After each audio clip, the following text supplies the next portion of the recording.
श्रीवल्लभ शरणं भज मन श्रीवल्लभ शरणं भज मन श्रीवल्लभ शरणं भज मन श्रीवल्लभ शरणं। लेकिन उससे भी हमारा उत्कर्ष नहीं हो पाता। इसलिए श्री महाप्रभु जी की यही आज्ञा है कि सारे शास्त्रों का निचोड़ वो शरणागति है, क्योंकि भगवान का जो स्वरूप है इतना व्यापक है कि स्वयं वेद भी नेति नेति कह देते हैं। इसलिए भगवान ज्ञान से भी पर है, कर्म से भी पर है। इसलिए जो भगवान का भक्त होता है वो जब सच्चे मन से निष्काम भाव से जब भगवान की भक्ति करता है और जो प्रभु की शरणागति के लिए याचना करता है, उस समय भगवान की एक विशेष कृपा होती है और इस कलिकाल के अंदर भी उसे शरणागति के द्वारा अपनी रक्षा प्रदान करते हैं प्रभु, और उसके मनोरथों को पूर्ण करने के लिए प्रभु बंध जाते हैं। शरणागत जीव जब होता है तो उसकी तमाम जिम्मेदारियां स्वयं साक्षात भगवान स्वीकार कर लेते हैं। इसलिए श्री वल्लभ ने आज्ञा करी कि हम शरणागत जीव, और भगवान का स्वभाव क्या? शरणागत वत्सल होना। शरणागत जीव जब होता है तो प्रभु का एक वात्सल्य उसके ऊपर प्रकट होता है। फिर उसे कुछ मांगने की, याचना करने की कोई इच्छा रखने की आवश्यकता रहती नहीं। प्रारंभिक अवस्था के जो जीव होते हैं वो जीव कुछ न कुछ अपेक्षाएं, याचनाएं मन में रखते होते हैं कि मेरा ये कार्य हो जाए तो अच्छा, मेरा वो कार्य हो जाए तो अच्छा। लेकिन वो जीव पुष्टि मार्ग में एक कच्चे फल के समान होते हैं कि उनमें अभी वो परिपक्वता नहीं आई है कि भगवान की करुणा को जाने नहीं। इसलिए जब हमें दृढ़ विश्वास हो जाता है कि हम प्रभु के शरण में हैं और भगवान हमारे पे अनुग्रह करेंगे ही, ऐसा हमारे मन में विश्वास होना चाहिए, तब ये शरणागति फलीभूत होने लग जाती है।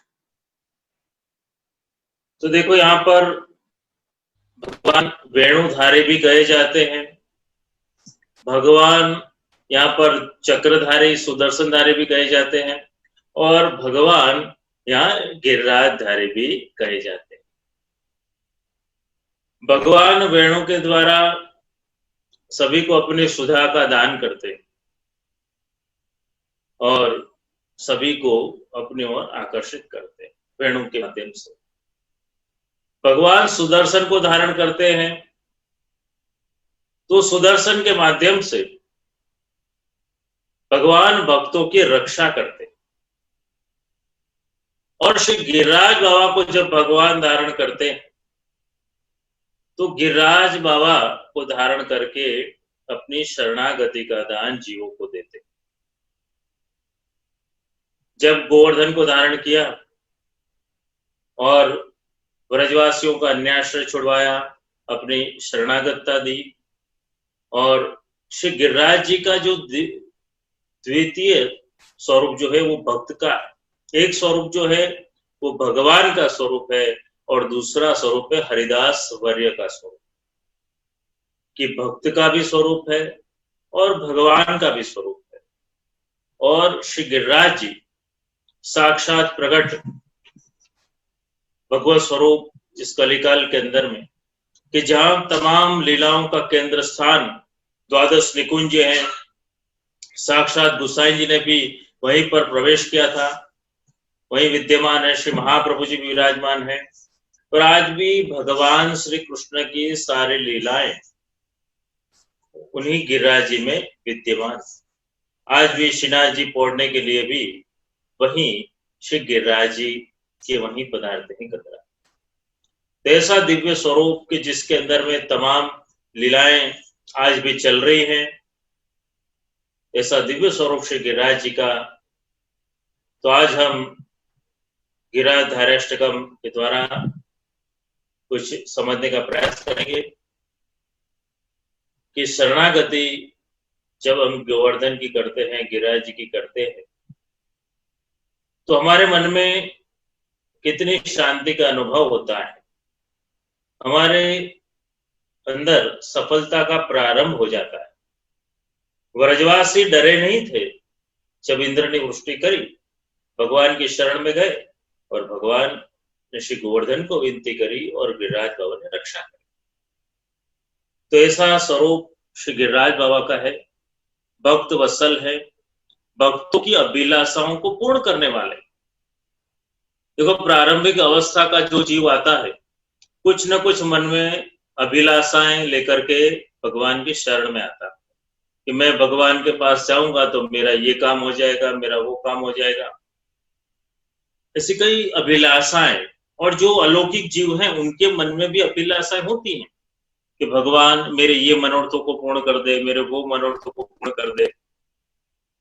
क्योंकि भक्तों के मन में मनोरथ जगते रहते हैं और भगवान का प्रागट्य भी उसी के लिए हुआ है, भक्तों के मनोरथों को पूर्ण करने के लिए। भगवान भक्ताभिलाषा है, अनेक प्रकार के भक्त हैं, अनेक प्रकार की याचनाएं करते हैं, अनेक प्रकार की अभिलाषाएं। कुछ भक्त अपेक्षा करते हैं, प्रभु मेरा सुंदर ये मनोरथ है, क्या आप मेरी कुंज में पधारो, आप ये रो वो। भगवान उनकी कुंज में पधार।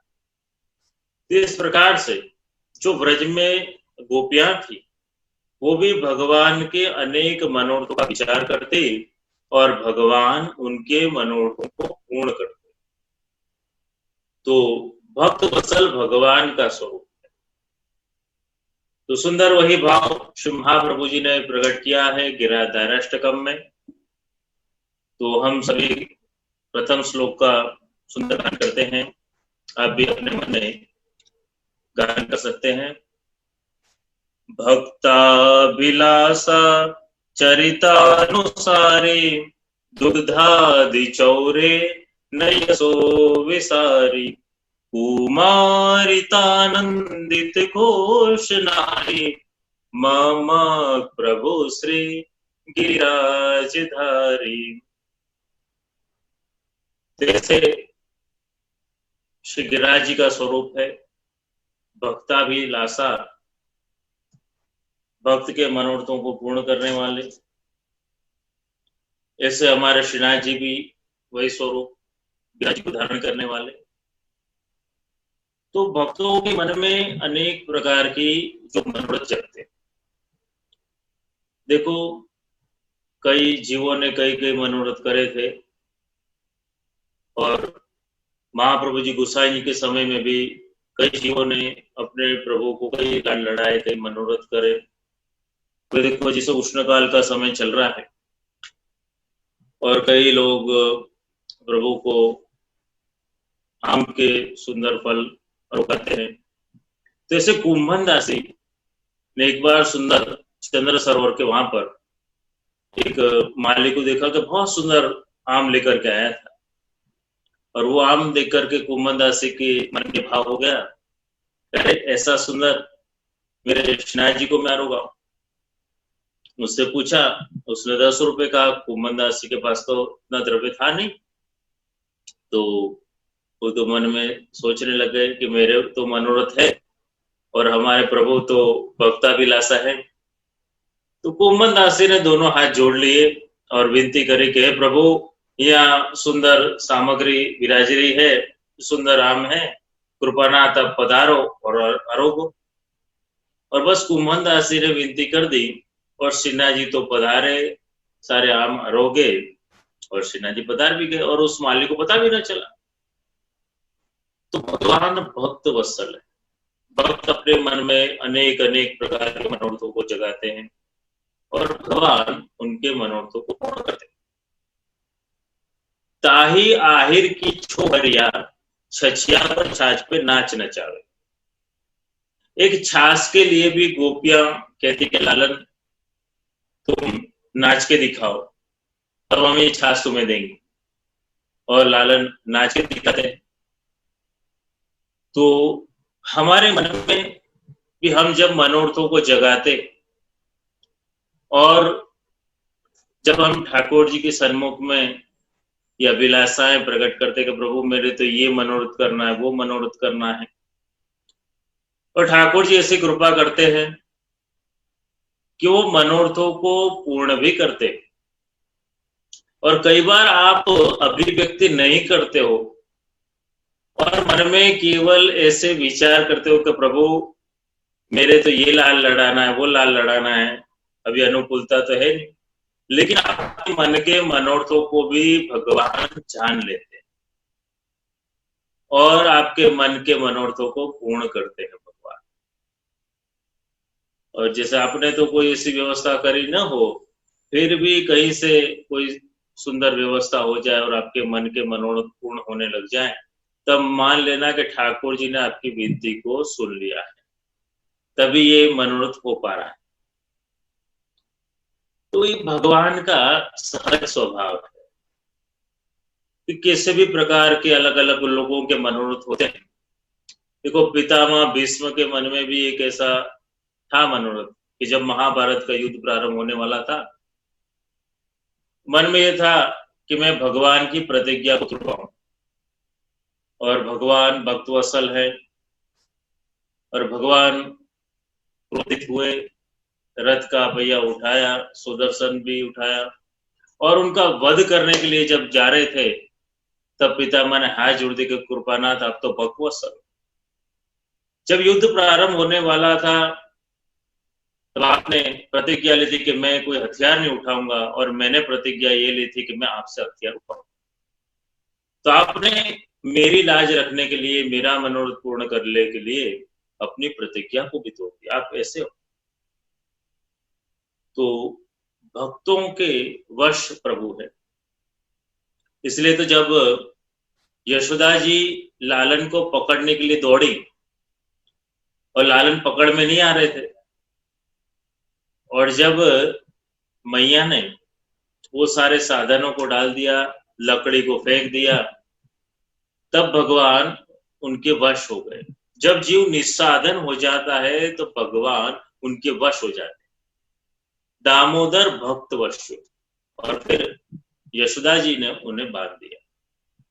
तो हम भी जब दूसरे साधनों को छोड़ देते और हमारी भावना की प्रधानता को बढ़ाते, कई बार कई लोगों के मन में होता है कि नहीं भाई सखड़ी बोगी धरूं तो ही ठाकुर जी राजी हो, क्या सखड़ी धरूं तो ही राजी हो, ऐसा नहीं। हमारी भावना, हमारा प्रेम, हमारी भक्ति जो है उसका अंगीकार ठाकुर जी का, तो उसका महत्व है। आपका जो प्रेम है, आपका जो भाव है, नहीं तो बिना भाव की धरी हुई सामग्री पुष्प की सुवास न हो, ऐसा पुष्प हो जाए। तो ठाकुर जी आपके भाव के वश है कि जो भावनाओं से आपने चाहे दूधगर धरा है, अंसकड़ी धरी है, लेकिन उसमें जो आपका प्रेम है, उसकी मिठास का अनुभव ठाकुर जी करते हैं। और आप जिस प्रकार से ठाकुर जी को प्रेम करते हो, ठाकुर जी भी उसी प्रकार से आपको प्रेम करते हैं। जैसे एक माँ जी ने सोचा कि मेरे यहाँ तो कोई इतना साधन है नहीं, घी का भी अभाव था, सोचा कि 2-3 रोटी में घी चुपड़ के ऊपर रख दो, बाकी की कोरी कोरी मेरे लिए रखो। लेकिन जैसे उसने ठाकुर जी के लिए सोचा, ठाकुर जी ने उस माँ जी के लिए सोचा, और ठाकुर जी नीचे की सारी रोटियां रोक गए और घी वाले उसके लिए रखे। तो ठाकुर जी इतना प्रेम करते हैं अपने वैष्णव को कि जो ठाकुर जी को प्रेम करते हैं। इसलिए हम जितना ठाकुर जी को प्रेम से सेवा करेंगे, उतना ठाकुर जी को अधिक प्रसन्नता हो।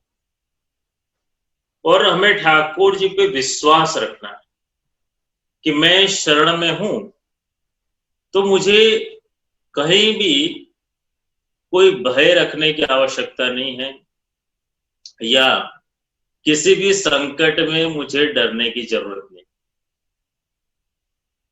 अगर जैसे साधारण जीव होते हैं, छोटी छोटी बातों में, लौकिक परेशानियों में घबराने लग जाते हैं, लेकिन शरणागत जीव होता है, उसे विश्वास होता है कि नहीं, मेरे ठाकुर जी मेरे साथ में और जरूर से मेरे मनोरथ पूर्ण करेंगे ही। जैसे मैं, देखो इस कार्यक्रम में दिल्ली के वैष्णव की संख्या अधिक है, इसलिए कई वर्षों पहले का दिल्ली का ही एक मेरा स्वयं का ही अनुभव आपसे कहूंगा कि कई वर्षों पहले की बात है। तब उस समय हम दिल्ली ट्रेन से आया करते थे, आजकल तो विमान यात्रा होती है। उस समय हमारे साथ में बीतेरिया भी था, और जब हमारे दिल्ली से पधारने का समय आया, हमारे साथ में गिरिराज जी की भी सेवा विराजमान थी। शायद कई प्राचीन वैष्णवों को इसका स्मरण हो। तो हमारे साथ खवास था, उसको हमने आज्ञा करी कि भाई तो झांपी जी कर ले, और हम अलग कार से जा रहे थे, वो अलग कार से आने वाला था, और साथ में ठाकुर जी को भोग करके झांपी जी करके पधरा करके संग में ले ले। तो हम दूसरे गाड़ी में जाना हुआ हमारा, वो पीछे से आया, और फिर आते हमने पूछा कि भाई वो जो गिरिराज जी का जो झांपी जी है कहाँ है, कहाँ विराज रहे गिरिराज। उसने कहा कृपानाथ, अरे गिरिराज जी तो वहीं के वहीं विराजमान रह गए वैष्णव के यहाँ। अच्छा, और कोई समय देखा गया, घड़ी देखी गई, तो ट्रेन का भी समय कुछ अधिक नहीं बचा था, लेकिन हमारे मन में ये भाव था कि जैसा ही ताप हमको गिरिराज जी के लिए हो रहा है, ऐसा ही भाव गिरिराज जी के अंदर जो हमारी सेवा लेने का हो ही रहा होगा, तो जरूर श्री गिरिराज जी कृपा करके पधारे।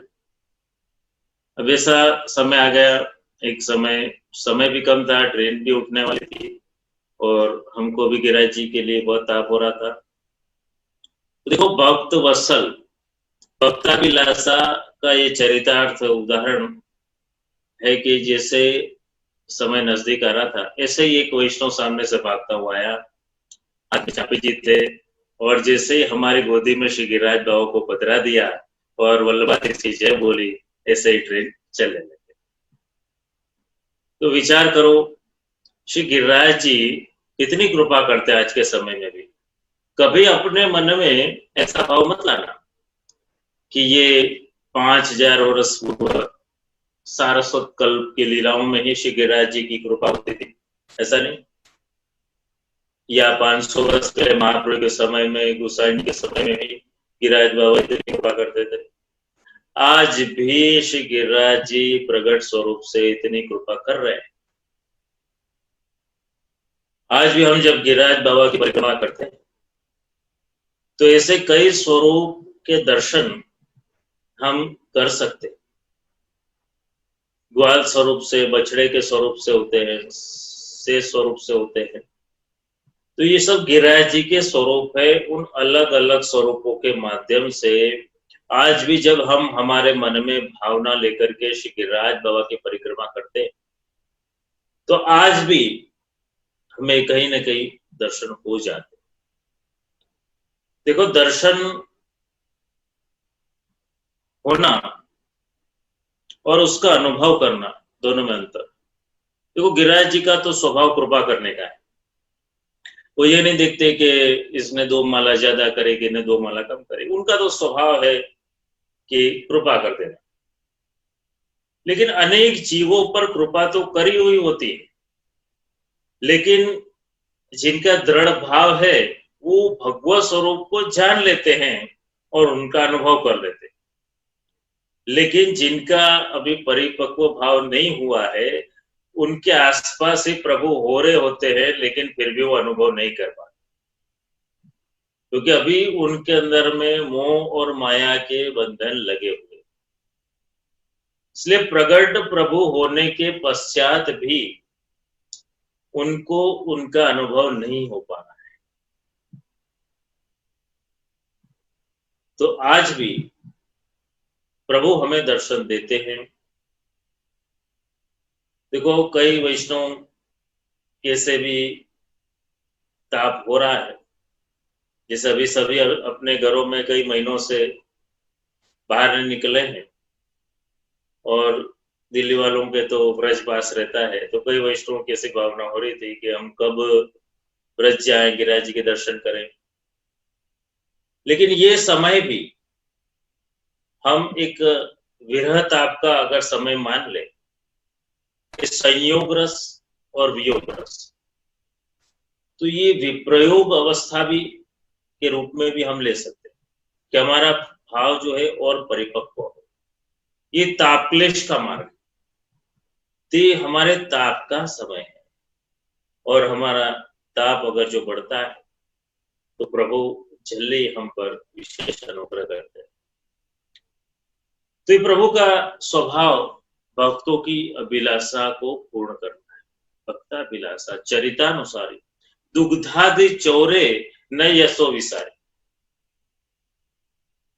देखो, बड़ी सुंदर बात कही श्री महाप्रभु जी ने कि जैसे भक्तों ने मनोरथ करे सारस्वत कल्प में गोपियों ने, कि जब वो दधी का मंथन करती और मन में कहीं न कहीं ऐसा भाव रहता कि कब ये यशोदा जी का लाला आएगा और हमारे दूध माखन की चोरी करेगा।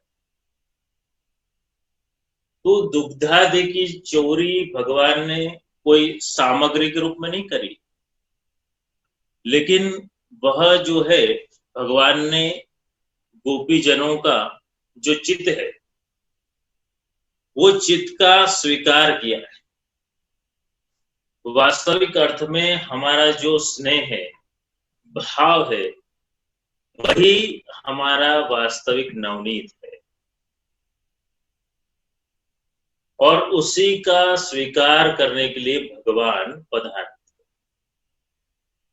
क्योंकि हम सारे साधन कर लेते हों, लेकिन फिर भी जो हमारा चित्त जो है वो भगवान में नहीं लग रहा होता है।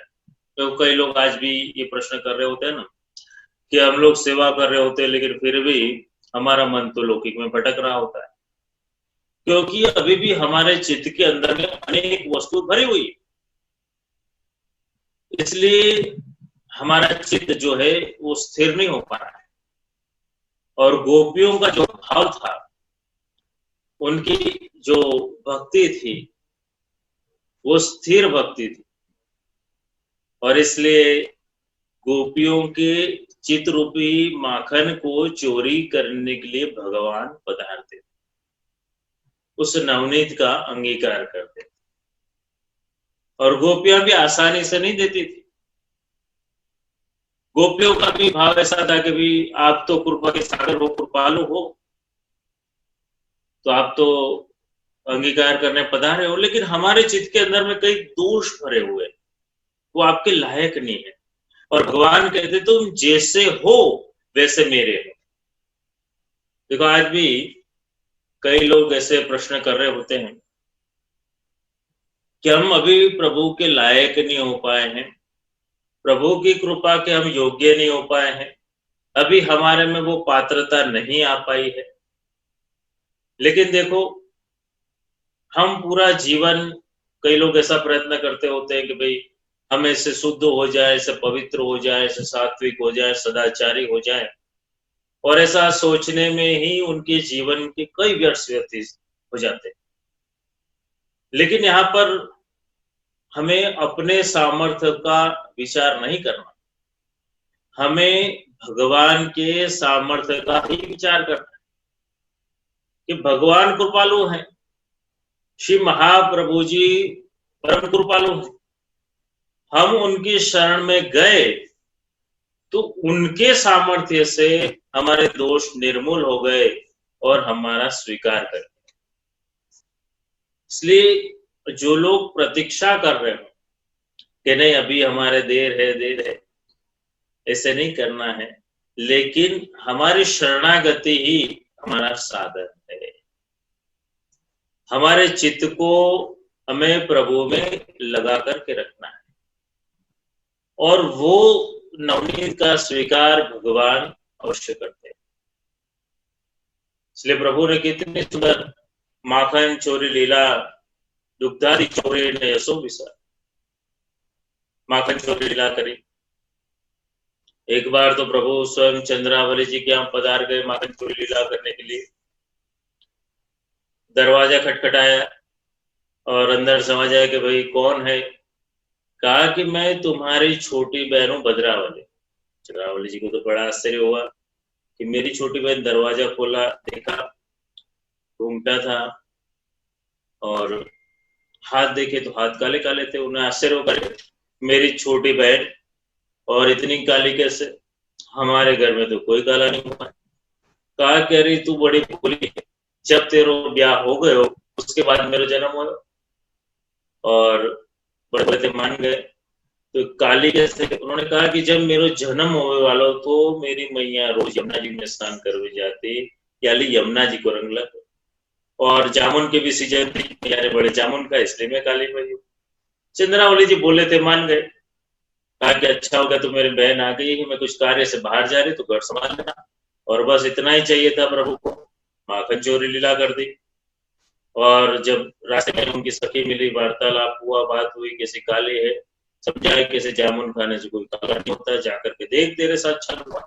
और भाग करके जा करके देखते हैं और जो घूंघट उठा करके देखते हैं, मोर मुकुट काचने का श्रृंगार और माखन चोरी लीला करते हुए नंद गोपाल। तो ऐसी सुंदर माखन चोरी लीला करी। दुग्धादि चौरे न यशो पिसा। तो आज भी हम गिरिराज बाबा को दूध का अभिषेक करते हैं। वो गोवर्धन पूजन का प्रकार भी है, लेकिन उसमें भी हम मात्रा में ना पड़े। कई लोगों को यो लगता है कि नहीं, हम 51 लीटर चढ़ाए तो अच्छा, कोई कहता है कि हम 108 लीटर चढ़ाए तो अच्छा, कोई सोचता है कि हमें 11 लीटर चढ़ाए तो अच्छा है। लेकिन हमें उस संख्या के चक्कर में नहीं पड़ना। हमें अपनी श्रद्धा से, चाहे हमने 1.25 लीटर ही क्यों ना चढ़ाए, श्रद्धा। देखो दूध का अर्थ क्या है? वो स्नेह का समर्पण। दूध वो स्नेह का स्वरूप।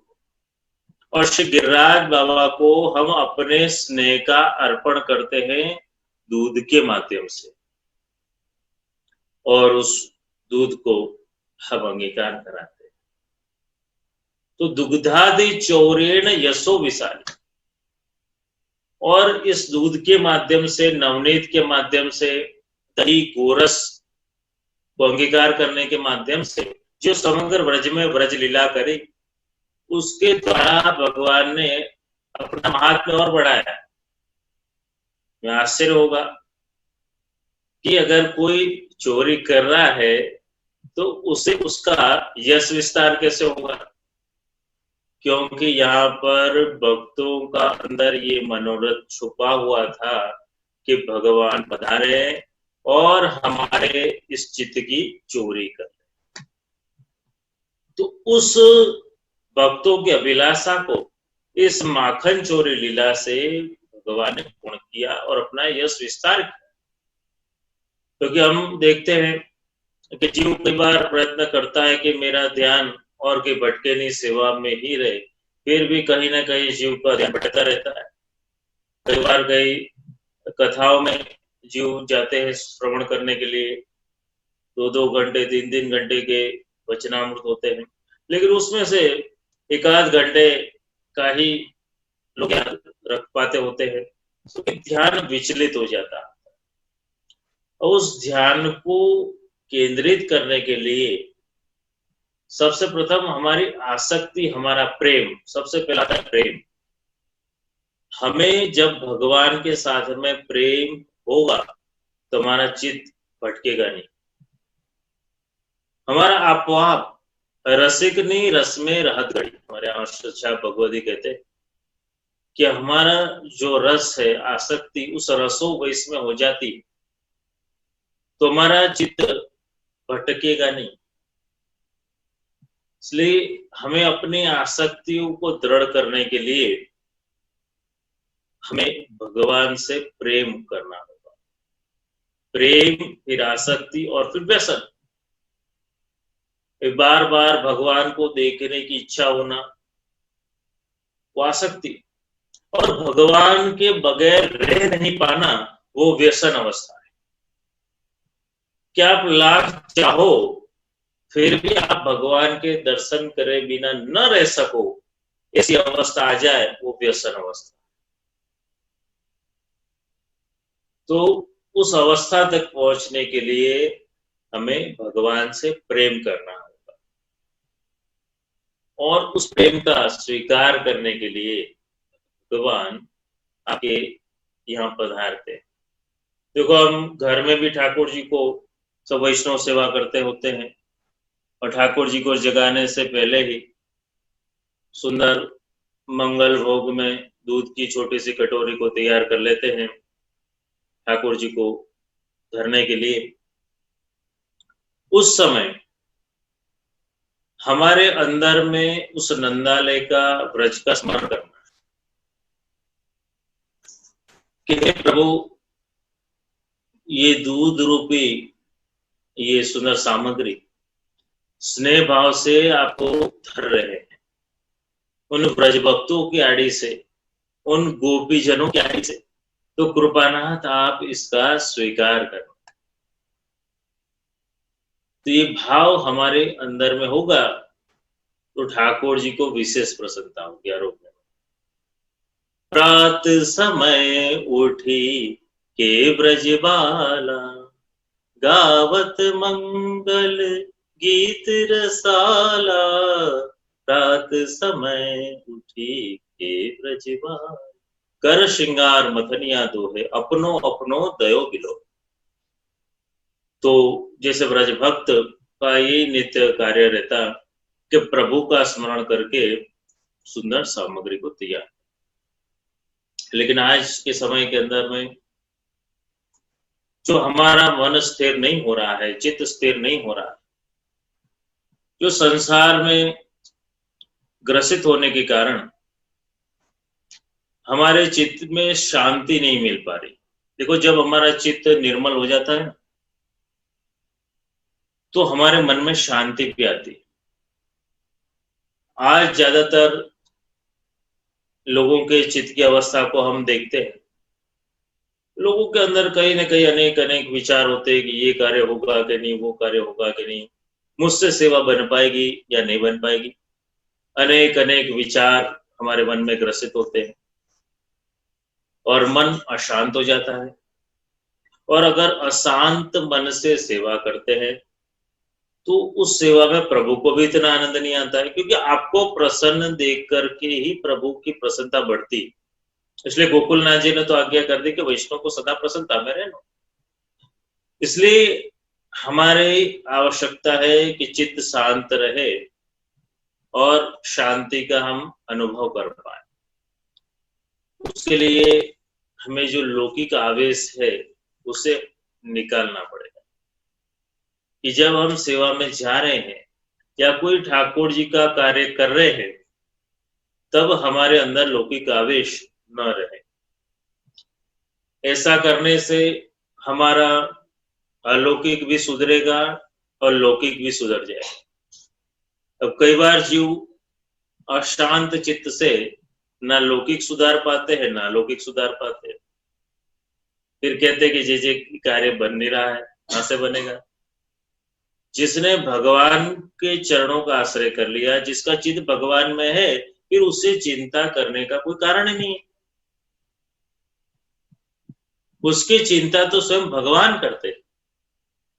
इसलिए हमारे मन में से हमें वो सारे संशय को निकाल देना है और चित्त को शांत करना है। देखो, जब सृष्टि का सर्जन हुआ ना, तब भगवान ने हर एक जीवों को कुछ न कुछ दिया है, और जब मनुष्य को देने की बारी आई तो मनुष्य तो काफी बुद्धिमान प्राणी, व्यापारी प्राणी, उसने अनेक चीजों को मांगना शुरू कर दिया भगवान से कि हमें ये दो, वो दो, वो दो।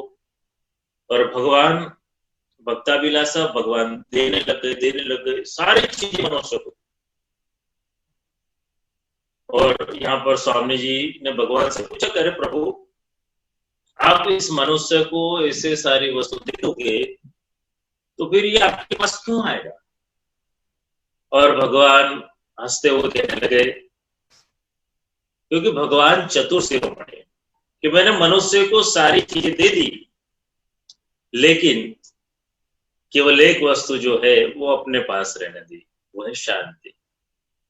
कि जब मनुष्य इन सारी चीजों को प्राप्त कर करके इन्हें भोगने के लिए भागेगा, लेकिन अंतिम में उसे चाहिए शांति, और उस शांति की खोज में वो मनुष्य मेरे पास में आएगा, सारे साधनों को छोड़ के मेरे पास आएगा और मेरे चरणों में आएगा, तभी जाके उसे परम शांति का अनुभव होगा।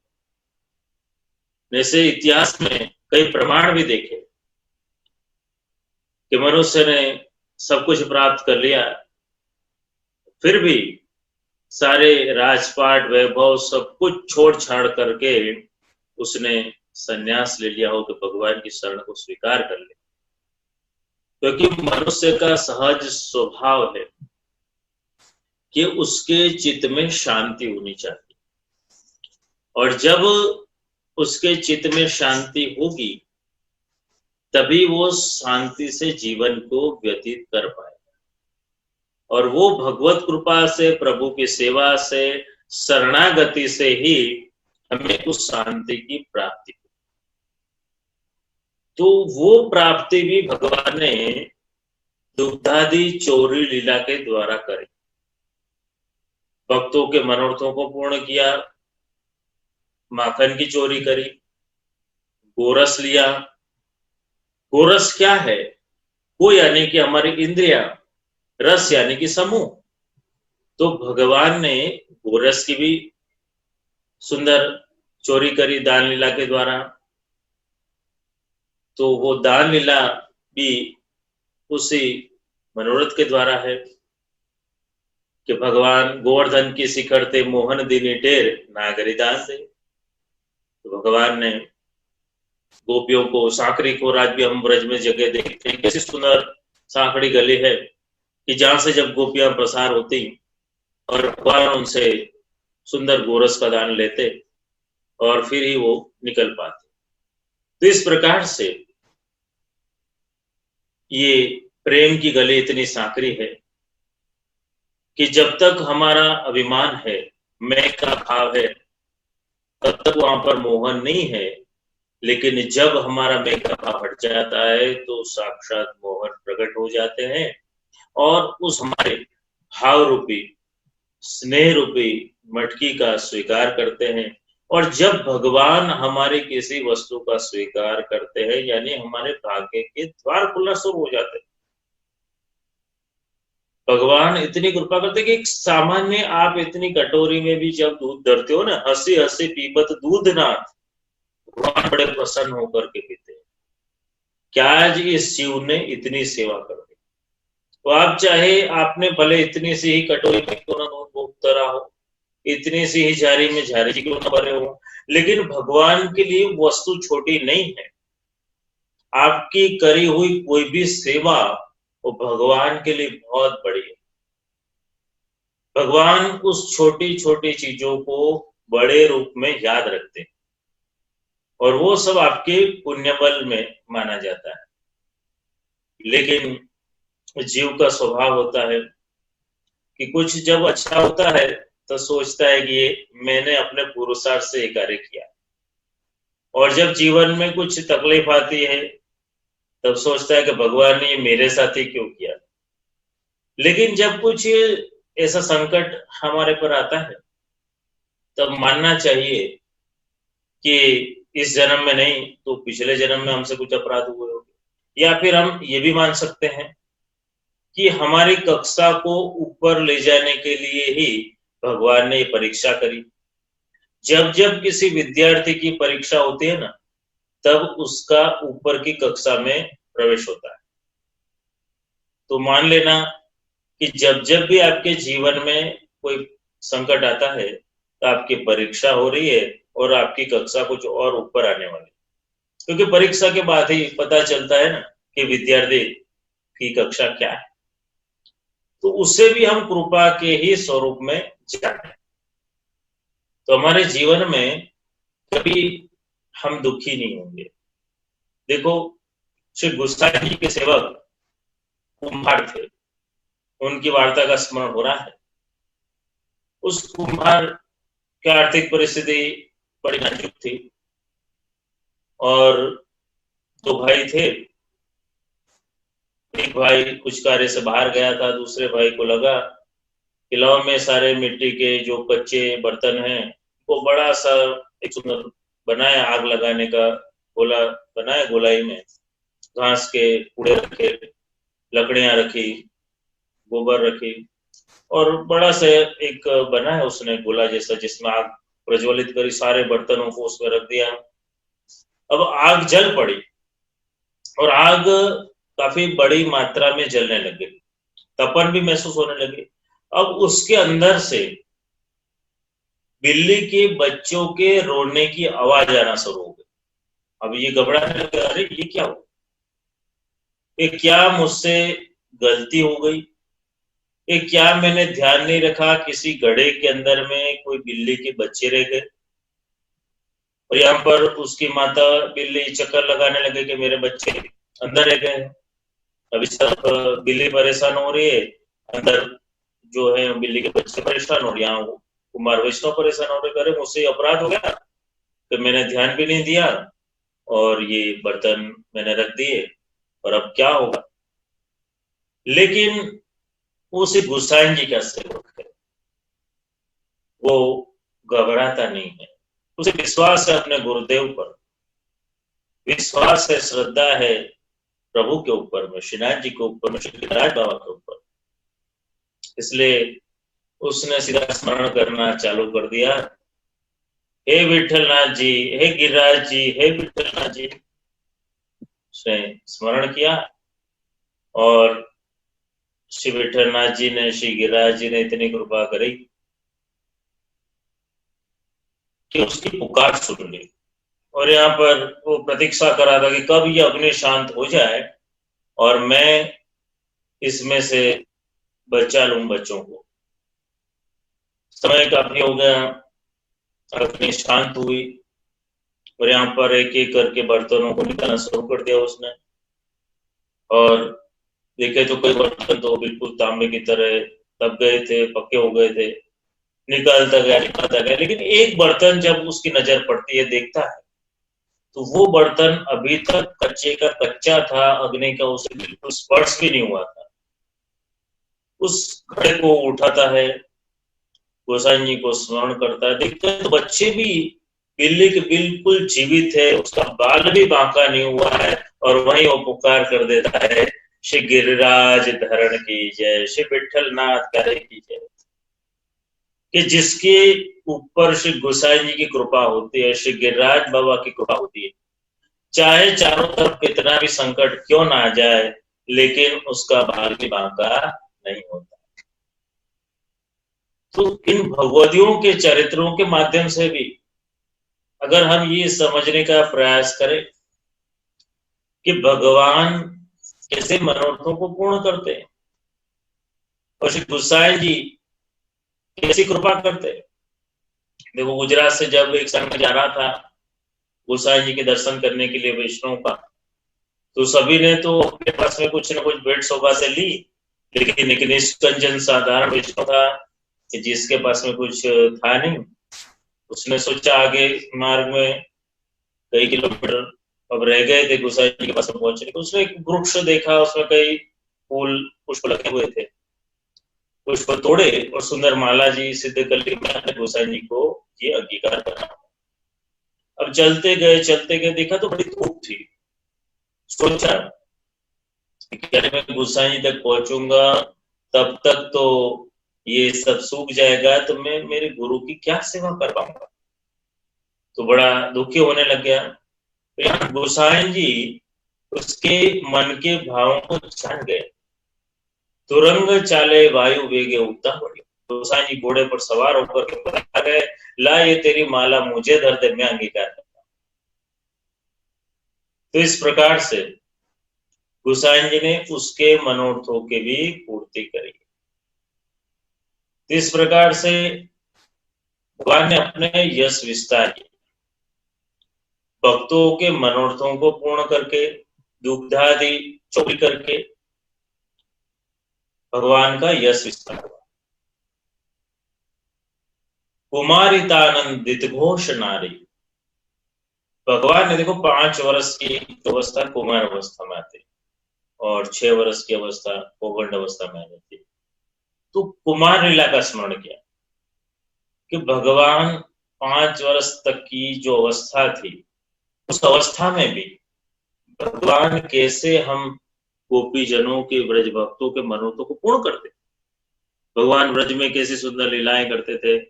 और यहाँ तक कि भगवान पालने में जब पोड़े हुए थे ना, तो पोड़े पोड़े भी हमारे मनोरथों को पूर्ण क्या करते थे, इतनी कृपा करते थे भगवान कि जब गोपियां नंदालय में आती थी तब भी भगवान उनके मनोरथों को कैसे, उनके मन के भावों को जान जाते और उनके मनोरथों को पूर्ण करते थे।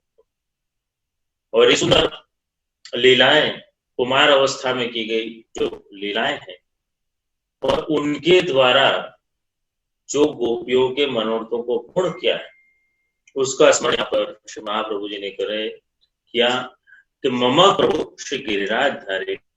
ऐसे जो प्रभु है कि जिन्होंने श्री गिरिराज जी को धारण किया है, मैं ऐसे प्रभु को बारंबार वंदन करता हूँ, प्रणाम करता हूँ कि प्रभु आप इतने कृपा के सागर हो, भक्त वत्सल हो, करुणामय हो, कि जीवों के मनोरथों को पूर्ण करने वाले हो। जीव चाहे कैसा भी मनोरथ क्यों ना कर ले। अपने आओ माँ जी की वार्ता आती है कि उसके यहाँ पर मदन मोहन लाल जी की सेवा थी, कोई वैष्णव बाल कृष्ण लाल जी के आए हुए थे। उन्होंने अपने जीवन काल के दरमियान मदन मोहन लाल जी के अलावा और कोई स्वरूप देखा नहीं था। बड़ा आश्चर्य हुआ, करे ये वैष्णव शीतकाल के दिन थे, ध्यान नहीं दिया, मेरे ठाकुर जी ठंडी में ठिठुर करके ऐसे हो गए हैं।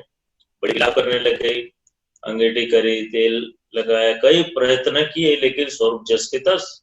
रोने लग गई, विलाप करने लगी, मेरे मदन मोहन, मेरे मदन मोहन। और यहाँ प्रभु को उसका ताप सहन नहीं हुआ और बाल कृष्णलाल जी में से भगवान ने अपना स्वरूप बदल लिया और मदन मोहन लाल जी हो गए। इस प्रकार से भक्तों के मनोरथों को पूर्ण किया। तो भगवान ऐसे कृपालु है, कृपा सागर है। तो हमारे मन में कभी भी ये विचार या संशय को हम जन्म न दें कि हमारे कार्य होंगे या नहीं होंगे। हमें तो सिर्फ मनोरथों का ही विचार करना है कि हमारे जीवन में हम क्या क्या लड़ा सकते हैं, क्या क्या कार्य कर सकते हैं।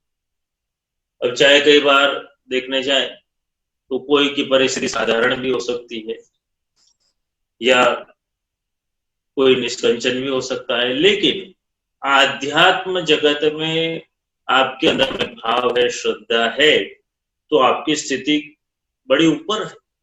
आपको सिर्फ विचार करना है, मनोरथों को पूर्ण साक्षात भगवान स्वयं करवाए। तो इस प्रकार से सुंदर प्रथम श्लोक में महाप्रभु जी ने समझाया और आगे सुंदर श्रीवल्लभ गुणगान करते हुए कह रहे हैं, व्रजांगना वृंद सदा विहारी अंगै गृहाका रतमोपहारी क्रीडा रसावे सतमो विसारी मम प्रभु श्री गिरिराजधारी। मम प्रभु श्री गिरिराजधारी, मम प्रभु श्री गिरिराजधारी।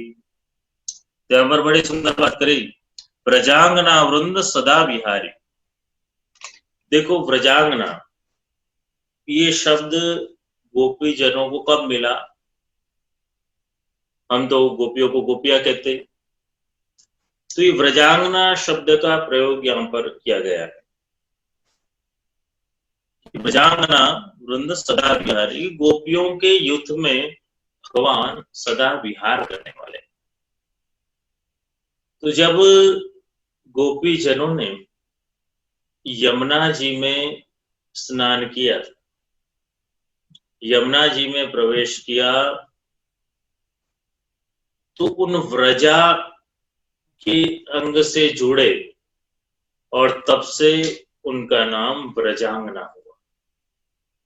देखो अपने यहाँ ये भगवत स्वरूप इतनी कृपा करते हैं ना, यमुना जी, महाप्रभु जी, ठाकुर जी, श्रीनाथ जी, कि खाली हमारा स्वीकार ही नहीं करते, लेकिन हमें अपने अंग रूप भी बना लेते। ये बहुत बड़ी बात है पुष्टि मार्ग के अंदर में, कि अंग रूप बना लेना। देखो महाप्रभु जी के भी 84 वैष्णव को देखे, गोसाई जी के 252 वैष्णव को हम देखते हैं ना, तो उन सारे जीवों को भी अंग रूप बना लिया है। इतनी कृपा करें। महाप्रभु जी के द्वादशांग स्वरूप में एक एक अंग में 7-7 जीवों को स्थान दिया। इस प्रकार से द्वादश अंग में 84 वैष्णव को स्थान दिया, और उसी प्रकार से गोसाई ने भी अपने जीवों को अपने अंग में स्थान दिया। कि एक बार जब गोसाई जी को श्रम होता देख करके पूछा गया कि कहाँ श्रम भयो, कहा कि आज चाचा जी को ठोकर लगी, और वो मेरे इस अंग के स्वरूप है। तो इस प्रकार से इतनी अधिक कृपा पुष्टि मार्ग में करी गई कि खाली स्वीकार ही नहीं, यहाँ पे अंगीकार किया, यानी कि अंग रूप में बनाया गया है उनके ऊपर कृपा कर। तो यमुना जी ने विशेष कृपा करी है गोपीजनों के ऊपर में, उन्हें अपना अलौकिक तत्व प्रदान किया, अंग रूप बनाया, ताकि ठाकुर जी इनके ऊपर में विशेष कृपा करें, विशेष अनुग्रह करें। इसलिए जब गोपियों ने यमुना जी के अंदर में प्रवेश किया, और उसी समय उनको यमुना जी ने अपने अंग स्वरूप पर, इसलिए वो होती प्रजा बना। तो सुंदर भाव से महाप्रभु जी ने बताया सदा विहारी। तो उन गोपियों के साथ में प्रभु सदा विहार करते, सदा गोपियां भगवान के साथ में नित्य। देखो रास का क्रम भी नित्य का क्रम है। हम लोग अगर जो ये मानते हो कि हमारे ठाकुर जी पढ़ते भी हमारे प्रभु तो रास के लिए पधारते, तो सदा विहार करते हैं गोपीजनों के साथ में, और उनको अनुभव करवाते हैं। चाहे दिन की लीला हो, उसमें गोपियां स्मरण करती है। कई गोपियां जब ठाकुर जी गौचरण में पधारते तो वहां पर छाप लेकर के भी आती, तो कोई न कोई रूप, और सुबह सुबह पहुंच जाती थी, कोई न कोई बहाना बना करके नंद भवन के अंदर में ठाकुर जी के दर्शन करती, और दोपहर के समय में छाक लेकर के पहुंच जाती, रात्रि के समय में रात में पहुंचती। तो सदा विहार, सदा गोपियों के युद्ध में विहार करने वाले प्रभु हैं। ऐसे प्रभु का स्मरण यहाँ से महाप्रभु जी ने किया है। अंग विभागार तमो पहाड़ी, बहुत सुंदर बात बताई कि भगवान का जो श्रीअंग है वो प्रकाशित है। देखो यहाँ पर प्रथम बात करी कि अंगरूप बनाना, और आगे बात करी कि वो जो श्रीअंग है अंगे गृहागार तमो पहाड़ी, कि वो जो श्रीअंग है वो प्रकाशित है, इतना दिव्य है, तेजोमय है कि भगवान को किसी के प्रकाश की भी आवश्यकता नहीं, वो स्वयं प्रकाशित है। यहाँ तक कि सूर्य को भी प्रकाश देने वाले प्रभु, चंद्रमा को भी प्रकाश देने वाले प्रभु है। न तथास्ते सूर्यो न शशांको न पावकः यद् गत्वान्य वर्तन्ते तथा परमं लभः। तो भगवान का ऐसा स्वरूप है कि सभी को जगत में प्रकाश देने वाले उस दिव्य स्वरूप स्वयं प्रकाश स्वरूप।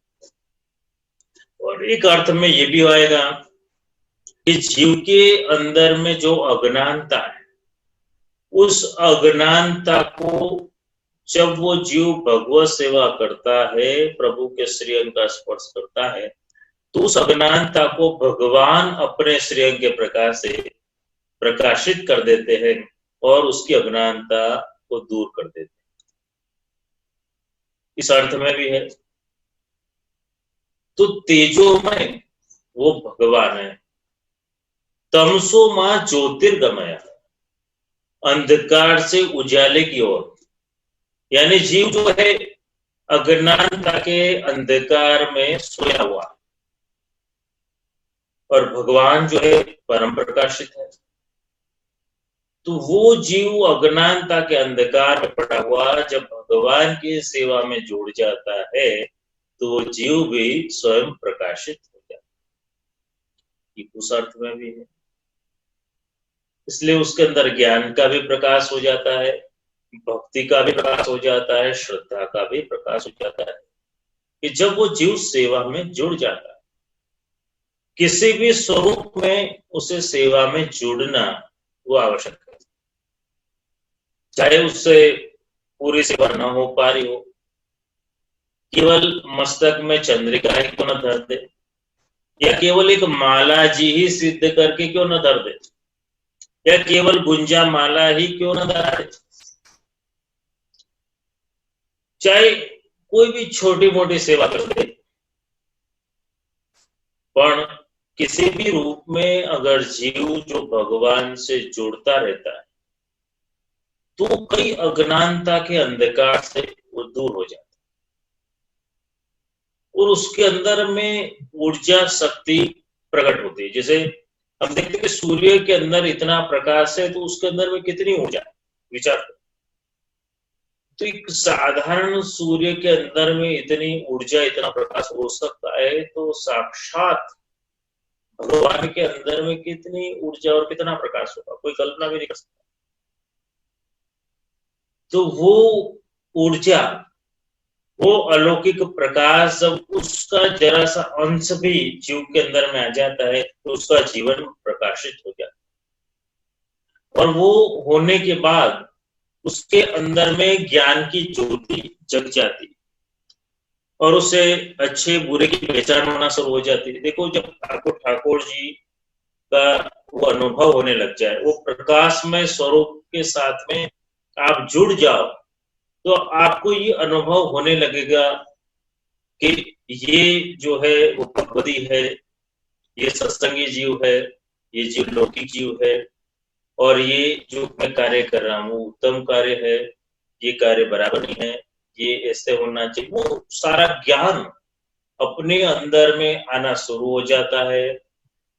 ऐसी अवस्था जब आने लग जाए कि हमारे अंदर में एक वचन सिद्धि जैसा भी आना शुरू हो जाता है, उस प्रकाश एक शक्ति मिलती है कि हम जो अलौकिक मनोरथों का विचार करते हैं, जो संकल्प करते हैं, वो भी फलीभूत होना शुरू हो जाए। आपने विचार किया कि मैंने ठाकुर जी को एक सुंदर छाक का मनोरथ करना है, एक सुंदर ये लाल लड़ाना है, तो वो कार्य भी फलीभूत होना शुरू हो जाए। तो ये सुंदर भाव श्री महाप्रभु जी ने प्रकट किया। क्रीड़ा रसावेश तमो विसारी मम प्रभु श्री गिरिराज बिहारी। तो इस प्रकार से यहाँ पर ठाकुर जी अलग अलग मनोरथों की लीलाएं करते हैं और इस प्रकार से अपने रस का विस्तार करते हैं, रस का सुंदर दान करते हैं। भगवान रसमय रसोवय स्वरूप है, उसका दान करते हैं। तो इस प्रकार से लीला करते हैं। वेणु स्वनानंदित पन्नगारी, वेणु स्वनानंदित पन्नगारी, रसातलानो त्यपद प्रचारी, क्रीडन वयस्या कृति दैत्यमारी, मम प्रभु श्री गिरिराजधारी। तो भगवान ऐसे सुंदर वेणु का नाद करने वाले, ऐसा दिव्य स्वरूप और पन्नगारी कहा। भगवान वेणुनाथ के द्वारा सुधा रस का पान तो करवाते और वो उस भगवत रस का जीव में दान भी करते। और यहाँ पन्नगारी शब्द का प्रयोग किया। पन्नगारी यानी कौन? मयूर। भगवान को मयूर इतना प्रिय है कि उसका मोर पंख भगवान अपने मस्तक पर धारण करते, क्योंकि मयूर बड़ा प्रिय है। और एक बार जब मान लीला हुई और मान लीला में यहाँ पर स्वामी जी ने मान कर लिया और उसका मान करने का कारण ये था कि जब एक बार स्वामी जी ने प्रभु से विनती करी कि प्रभु आप कुछ मेरी प्रशंसा करो, और यहाँ पर ठाकुर जी ने कहा कि अरे आपका मुखारविंद तो चंद्रमा जैसा है। और स्वामी जी क्रोधित हो गए, नाराज हो गई करे चंद्रमा में तो कई दाग है, तो क्या मेरा मुकम्मल ऐसा है, जाओ अब मैं आपके साथ में बात नहीं करूंगा। हनुमान लीलाधरी, हनुमान लीलाधर के विराजमान हो गए।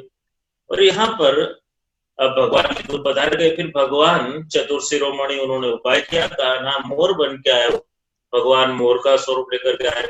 अनेक मोर आए हुए थे, इसलिए स्वामी जी अपने हाथों में कुछ दाने रख करके मोर को चुकाए थे।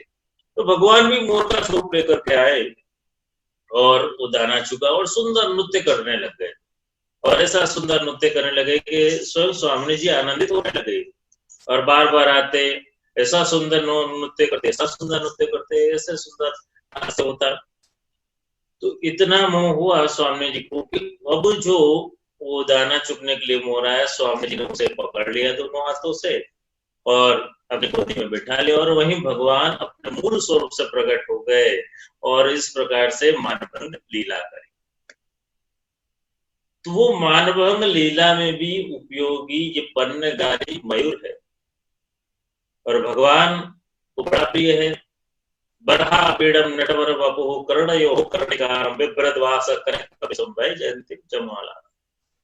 तो भगवान ऐसे मयूर के पीछ को धारण करने वाला है। तो ये तो दिव्य लीला है, दिव्य सत्संग है। तो आज काफी समय अपना हो चुका है, तो पुनः फिर जब समय अनुकूलता के हिसाब से मिलेंगे। तो आज के दिन में इतना ही कहेंगे कि ये सत्संग और भगवत कृपा से आप अपने घरों में करते रहें। तो हमें संसार के अंदर में साक्षी भाव से रहना है और भगवान में भगवत भाव से रहना है और वैष्णव के साथ में हमें एक सत्संग का स्वरूप जान करके रहना है।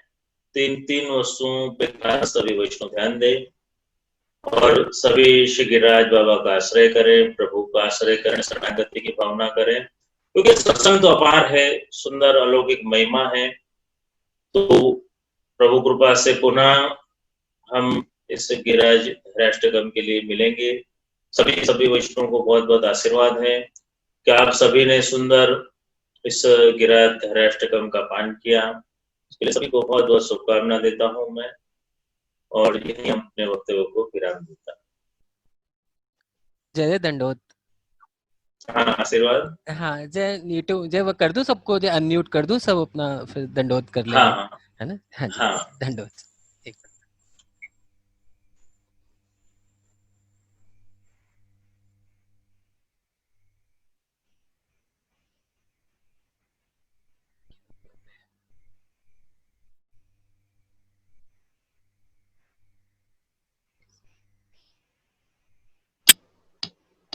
जय श्री दंडवत प्रणाम। दंडोत जय, दंडोत जय। धन्यवाद जी। प्रणाम जय जय। दंडवत प्रणाम जय जय। जय जय प्रणाम करते हैं जी। दंडवत दंडोत जय जय। प्रणाम जय जय। प्रणाम जय जय। प्रणाम जय जय। गगन प्रणाम जय जय।